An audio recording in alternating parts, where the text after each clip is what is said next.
You're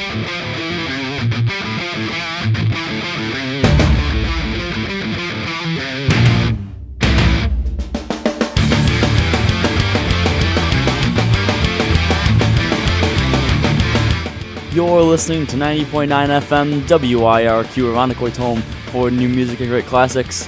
Happy Tuesday. It is now time for Cuse in the Morning, radio and podcast show, live here on 90.9 FM WIRQ. It's been a couple weeks. Last week, had the nice break, nice week off, but now back to the grind, and there's a crazy week and a half of sports. NFL Combine happened last week and finished up, I believe, a couple days ago. The NASCAR season began on Sunday, as well as pitchers and catchers in the MLB have reported to Florida and Arizona in their spring training facilities. So that means baseball is getting underway, NASCAR has begun, college basketball is starting to fold into place now, the seeds are starting to become final, and the Combine is done and over with. Moving on to the next part of the free agency and the whole offseason part of the NFL, which is the free agency and leading up to the NFL draft. And a lot of exciting things happening right now in this month of February, towards the end of this month. It is February 24th, 2015. And so far from hearing of the Combine, I never watched the Combine. We'll start off with that. The NFL Combine was interesting from what I heard. A lot of interesting 40-yard dashes I've heard. Even NFL analyst Rich Eisen did a 40-yard dash for charity. He just barely got over 6 seconds, which is, it's pretty impressive, I guess, for how old he is, and he's not an athlete. But a lot of good 40-yard dashes, and a lot of I heard it was a great combine. Marcus Mariota from Oregon, impressing everyone, and just in general in the combine. And one person who was out to impress but did not was Florida State's Jameis Winston. And I've mentioned in the past that I do not like him. That's a strong thing to say. As an athlete, he's a good athlete. He's a good football player. I don't like him how he acts as a professional, and he's not ready, in my opinion. He proved it right there at the Combine. Yet again, like he's done in college, he was making excuses. His agent, I believe, was making excuses for the reasons why he wasn't doing well at the Combine. Or at one point before the Combine even started, his agent was saying it's a game time decision. I'm doing this in quotes. It's a game time decision if he was gonna be in the Combine or not. Which really, last time I checked, if you want to get really scouted by a team and really want to get signed by a team, you can you kind of have to go to the Combine. And I never heard of an NFL player that hasn't really gone to the Combine and made it big and lived up to his word in that way, I guess. But that's just something you don't do. Saying the Combine's a game time decision. Number one, it makes you look cocky more than anything, and also it's like you have better things to do when you're in a position that not a lot of people get in, and now you're treating it like you're better than that. Come on. So again, that proves why I don't like him. And he'll get the first couple picks in the draft. He'll be picked. But I believe he's going to turn into a Johnny Manziel. He's good in college, but then he's not going to be ready for the pros.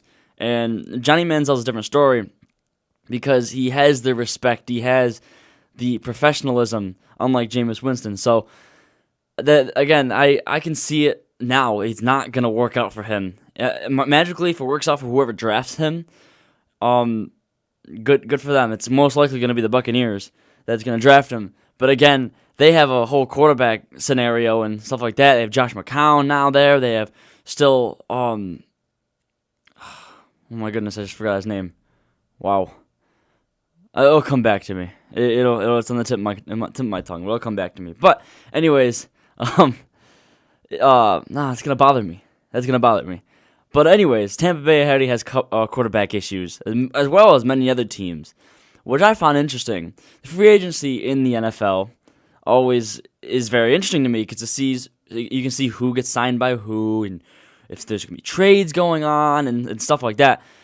Going locally for the Bills, the Bills were in a poll on who they should get for a quarterback in the free agency. Josh McCown was one of them. Also, Mark Sanchez was in the lineup for being one of them. He played this season in Philadelphia for the injured Nick Foles and did amazing. A huge turnaround for him at least. And if Buffalo can get Mark Sanchez, they solved their quarterback problem in my opinion.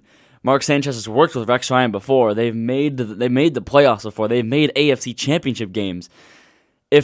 I believe you bring back Rex Ryan and Mark Sanchez, that duo again, with the way Mark is now playing and the better atmosphere that Rex Ryan is in now as the coach of the Bills now, I believe they'll be even more successful than they were with the Jets, in my opinion.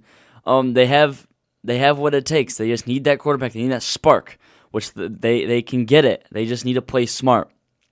So, as well as free agency and stuff like that, very interested to see what's going on. A lot of speculations of what's going on, what's going to happen to the career of Marshawn Lynch. We already know what's going to happen to James Harrison of the Steelers. He is going to play another season. The whole question with Peyton Manning is still in the air, but many people believe that he's going to play one more season, even maybe a couple more. Many of his teammates of the Broncos believe that he has a couple years left in him and that he'll come back. But again, leaving a speculation that no one knows about is Marshawn Lynch. Seattle wants him back, obviously. They've offered him already a huge contract. But again, does he want to come back? Is he healthy enough to come back? That's really what it's coming down to, is what I'm hearing. Is Lynch healthy enough to come back? Does he want to come back? I believe he wants to come back, but is his body ready to come back? Is he healthy enough to do one more season or even more? I believe he can, and I believe it'll come down to it. Well, hopefully he will stick with Seattle and not retire. But speaking of contracts in Seattle, many NFL executives, who I just read before the show, are afraid of the contract they're offering Russell Wilson, almost a guaranteed contract for him. It'll be the highest. He'll be the highest paid quarterback in NFL today, and that's a big bold move to keep him, which he's off his rookie contract. He just got off his rookie contract, and he obviously wants to resign. He said he wants to be a Seahawk. So it's just the dollar amount and how much they're going to sign him for, and many other variables in that. So again, draft's coming up. Combine is over.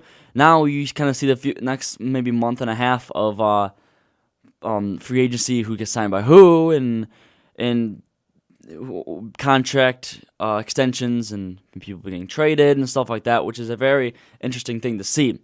But moving on from the NFL world, which is so fun and interesting to talk about. I can talk about it for hours, which that clock's broken. Ugh. Which it's 9:50 now. Okay. I'm not going to talk about that because I'm going to talk about the sports, obviously. Like I mentioned at the beginning of the show, pitchers and catchers have all MLB teams have reported to their training facilities, and they are getting ready to start spring training, which I believe the games begin next week. I don't know. I gotta figure that out. I'll let you know by the break. At the end of the break, I will let you know the date and when spring training officially begins. Pitchers and catchers have made it to either Florida or Arizona, and they're down there working right now. A-Rod made it down to his facility with the Yankees, and I guess there's a great atmosphere there.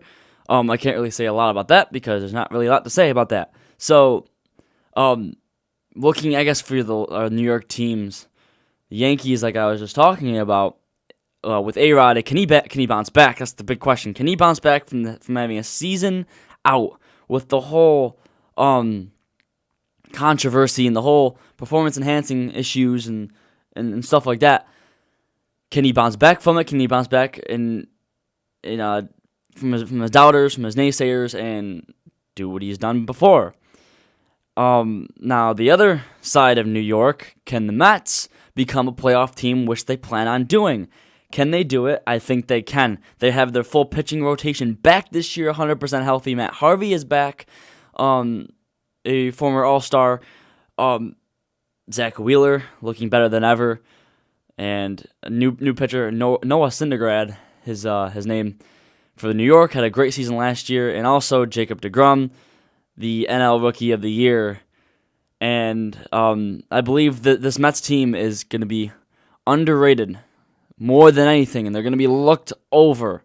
And that's what's going to be their advantage for New York, because I believe they're a team that can win probably between 70 to 90 games this coming season. It's been like this for a long time, but as long as they stay healthy, they can go back into the playoffs. They can possibly be a contender. They can. There really isn't any other team in the NL East besides the Nationals, really. Maybe the Braves, but that are a huge contender. The Philadelphia Phillies are falling off the edge. The Marlins are trying to figure out what's going on. They signed Ichiro, which was weird. It was interesting to see. But they need to figure out their pitching strategies in there. Honestly, in my opinion, for this coming season, the 2015 season, I believe it's going to come down between New York, the Mets, and the Washington Nationals. The Nationals, who won the NL East last year, and dominant Bryce Harper, and a great pitching staff in Washington. It's going to be between those two teams, who, if you remember, maybe 3 or 4 years ago, looking back, they were on the bottom of the NL East, and now they're making their way to the top, and teams like the Phillies and the Marlins and even the Braves are now on the bottom-ish. So it's kind of reversed, which is I find really cool. So that's the local scene for baseball, but the national scene for baseball, a team that could be re-jolted after winning the World Series 2 seasons ago now, the Boston Red Sox. Now, talking about the Yankees going to the Red Sox, which is very interesting for me to do, but I can see Boston on a run if they can, again, stay healthy. It's really the whole thing in baseball. If it's not like in the NFL, if one player is out, you have someone that can substitute who's a decent player. Like if you have an injured running back and you have like 3 or 4 backups, but in the MLB, if you have an injured pitcher and you're starting a rotation, you have to call someone up from the minors who hasn't been on that team, who hasn't been in the atmosphere. So it's very different in baseball when it comes to injuries. So as long as the Red Sox stay healthy and they maintain their dominance that they had 2 seasons ago, I believe they can make another run, possibly a World Series run.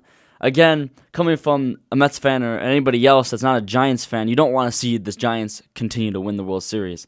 They've won, 3 in the last 5 years? It's crazy. They're a good team, but they're not with Pablo Sandoval anymore, who now signed to Boston. So that's a big bet they lost. It'll be a very interesting year for the San Francisco Giants, the defending world champions, especially with the Los Angeles Dodgers and how dominant Clayton Kershaw is. It'll be a very interesting west side of the National League. But again, I will have the spring training date when the games officially start by next break. When I come back on from the break, I will promise to have one. So, moving on from Major League Baseball, going to college basketball. The spots are starting to fill in, and now I'm gonna check the top 25. And there's a few games on last night, so I'll do that for you. I'll read you the scores of some college. There was 2 games on last night. Number 17 Louisville beat Georgia Tech 52-51, and Kansas State beat number 8 Kansas in the upset 70-63. So that's not what Kansas needs. But let's look at the standings. So if it'll load. Okay. The top 25. Kentucky obviously number 1, 27-0. Virginia 25-1. Gonzaga is number 3. So I'll read the top 5. Kentucky, Virginia, Gonzaga, Duke, and Wisconsin. Wisconsin, the complete wild card this year. And obviously, I can't really talk a lot about college basketball around here because the whole issue with Syracuse and how they're not competing, that was their choice. Now let me get that clear. That was their choice with the whole scandals going on in campus and with the basketball players, and that was Jim Boeheim's decision to not participate in the tournament. That was really his quote unquote punishment for the team for causing this publicity and causing these issues. So especially it's got to stink for the seniors going. I mean, it's their last year and they're not going to participate in the tournament because of maybe if it wasn't their fault or anything that was going on. I don't really 100% know what happened in Syracuse. This is very bad reporting of me, bad journalism of me. But again, I know that they're not participating in the tournament for sure. I'm not a basketball guy. I used to be a college basketball guy, and then I kind of got bored with it. But I know I'll get slandered by that. I'll get yelled at for not following college basketball. So, but anyways, I will, like I said, and I'm gonna wear your ears out with it. I'm gonna fill out a bracket, and I don't know if I should announce. You know what? I'll do this. Next week, I will announce my pick. I will announce my pick to win it all. That is my one sneak peek I'll give you in my bracket. I will give you who I pick is going to win it all. Not who they're going to beat, but in the finals. I'll figure that out when I fill out my bracket. But again, I need to know if you want me to fill out a bracket here on the show, or if I should come with one already filled out and just let you know why I decided it. So, but thinking about it time-wise, that'll take up a lot of the show. So I'll have to figure that out. But again, if you want me to fill out a bracket for the entire show, or most of it at least, I'll do it. And if it takes me 2 shows to do it, I guess, I don't know, I'll figure it out. But again, I need to know if people want me to fill out a bracket. So that's a touch of college basketball that I'll do. And also, we're going to read you some more scores from another basketball world, the pros, the NBA. There's a few games on last night, actually. The Grizzlies beat the Clippers 90-87. Rockets beat the Timberwolves 113-102. Pelicans beat the Raptors 100-97. The Bulls beat the Bucks 87-71. And those were the 4 scores that I guess ESPN finds important. Sorry if I missed your team that were on. I only seen one NHL game, and it was a Ducks over the Red Wings, a 4-3 shootout victory.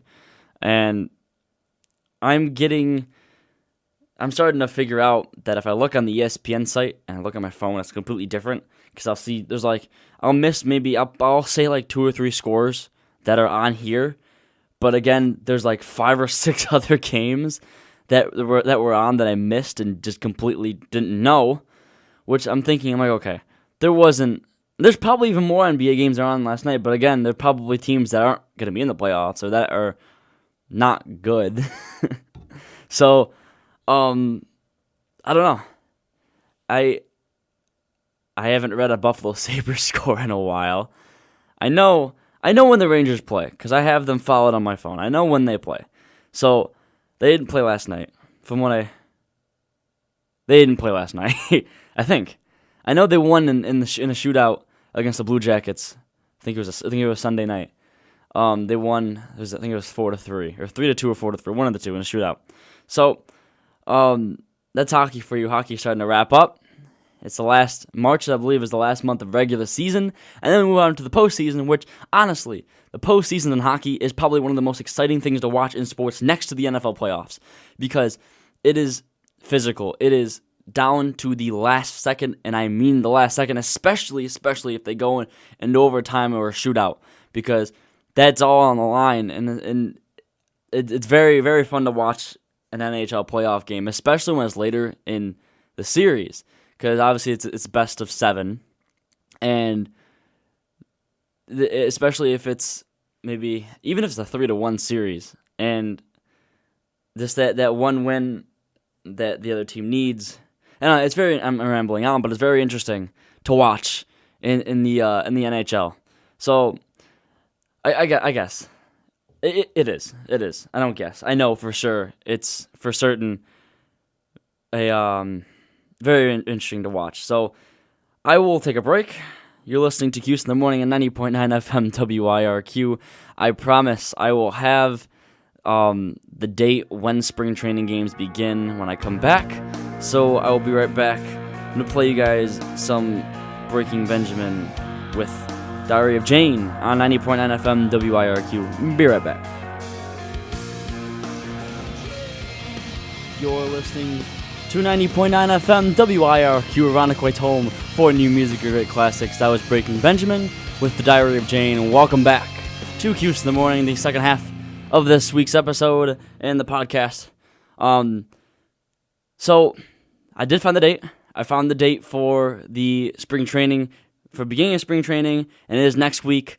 March 3rd is when the games begin for most teams. Friday, March 4th is when everyone plays.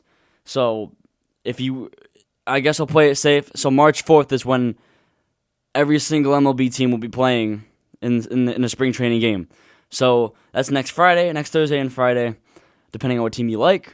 And that's coming up in less than a little over a week. So that's I'm excited because that means spring is coming. But I'm looking out the window right now and there's snow. It was in the negatives when I came in. Negatives. It was like -1. And it didn't feel like it was -1. I don't know. Maybe because it wasn't windy? I don't know. I don't like New York's weather. Why am I here? Why am I in New York? Why is it snowing?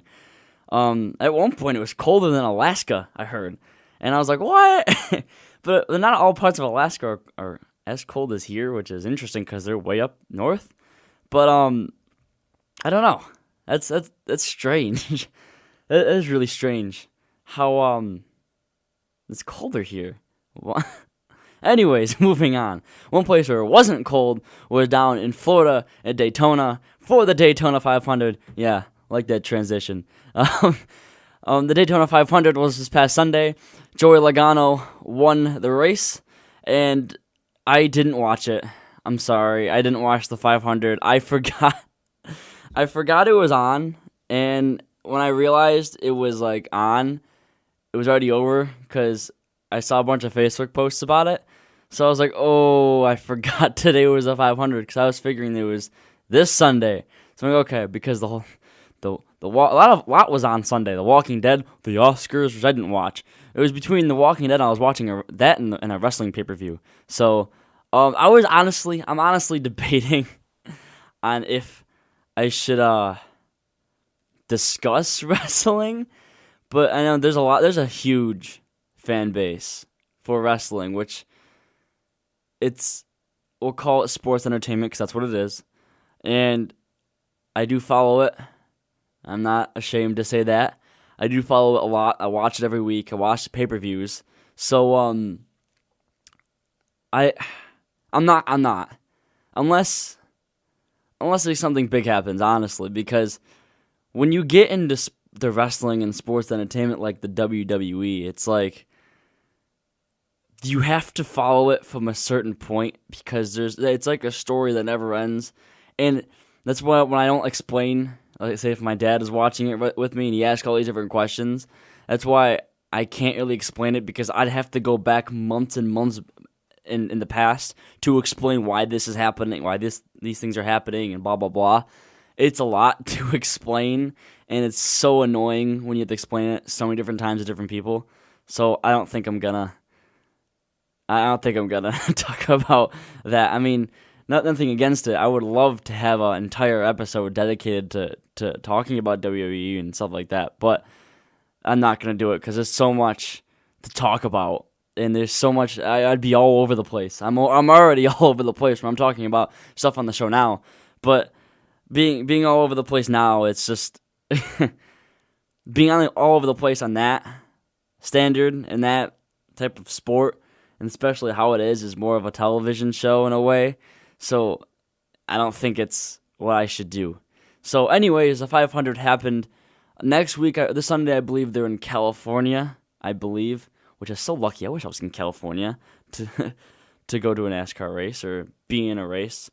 But it's very emotional for Jeff Gordon, I heard. It was his last Daytona 500, I guess, the start of the season, because as everyone knows who follow NASCAR, Jeff Gordon is having his last full-time season here in NASCAR, and that's sad because I'm a huge Jeff Gordon fan. So, hey, it is what it is. Sometimes you just want to hang them up, I guess. I mean, think about it. I mean, you are a NASCAR driver. You can drive to as long as you want. Think about it, because you're doing a lot. You're driving at 200 miles an hour for like 2 hours. And there's a lot going through your head as a racer. But again, I guess if you have what you need in life, if you have the money to just say you're done, then do it. That's up to him. He has a great career. He had a great career. So, that's all I have to really discuss about NASCAR. I know Tony Stewart spun out, and that continued the Daytona drought. That's really all the big thing I heard. I know a lot of Dale Earnhardt Jr. fans. He finished in third. So, I'll watch the race this Sunday in California. So, I'll have more to talk about than the Daytona 500, because I didn't watch it, and I'm hitting myself in the head for not watching it. But I guess to recap of what I guess I was talking about and rambling on for the past 25 minutes. I talked about the NFL Combine and what's the next month and a half going to be for the NFL, which is a big month and a half because it leads up to the NFL Draft, which is in April, I believe, because last year was on my birthday in May. I was like, the first time the draft was in May, which is weird. I believe it's back in April this year. So, yeah, that'll be interesting to see, I guess. The whole combine thing, great 40-yard dashes. I heard they're extraordinary. Great vertical leaps. One hit 40. Is it 40 feet on a vertical? What? That's incredible. But I heard Jameis Winston hit like 20 feet, 23 feet, I believe. I read, and on Facebook, because I'm not a Twitter guy. I'm not a Twitter guy whatsoever. So I'm a Facebook guy. So when I was looking at NFL posts like 3 or 4 times every hour, and it's like, what else do you have to do? Like, what else could you discuss, especially in the offseason for the NFL? So, they post a lot, and I don't know. I mean, what else can you do? But I mean, it was the combine again. This is very important. You could talk about a lot of things in the combine. But anyways, like I was saying, Jameis Winston hit 23 feet on the vertical leap, which is like, people. I was reading comments on it, and people were saying, I've done that in high school, or I can do that right now. I can jump 23 feet. And it was like, okay. Which is a little embarrassing. So, again, what are you going to do? So, anyways, I talked about college basketball and the brackets. And that I need to know if you want me to fill out a bracket, if you want me to fill one out or have one preset filled out. And next week I will announce my pick to win it all. So, hey, stay tuned for that. You're going to be surprised. So, anyways, moved on to NHL. Talk about the playoffs. The last month of the NHL season is upon us, and playoffs should be very interesting, especially with the teams going in this year. So, also talked about how A-Rod reported early, and pitchers and catchers are there in the MLB in their training facilities. And hey, baseball starts next Thursday and Friday. So, spring is upon us, I guess. I think the first day of spring is March 21st, I believe. I think I just checked yesterday, I don't remember. But anyways, I'm going to wrap up the show. You're listening to Cuse in the Morning, on 90.9 FM, WIRQ. Stay tuned for some great and awesome music that will be played throughout the rest of the day. And until then, I will see you all next week. See you later.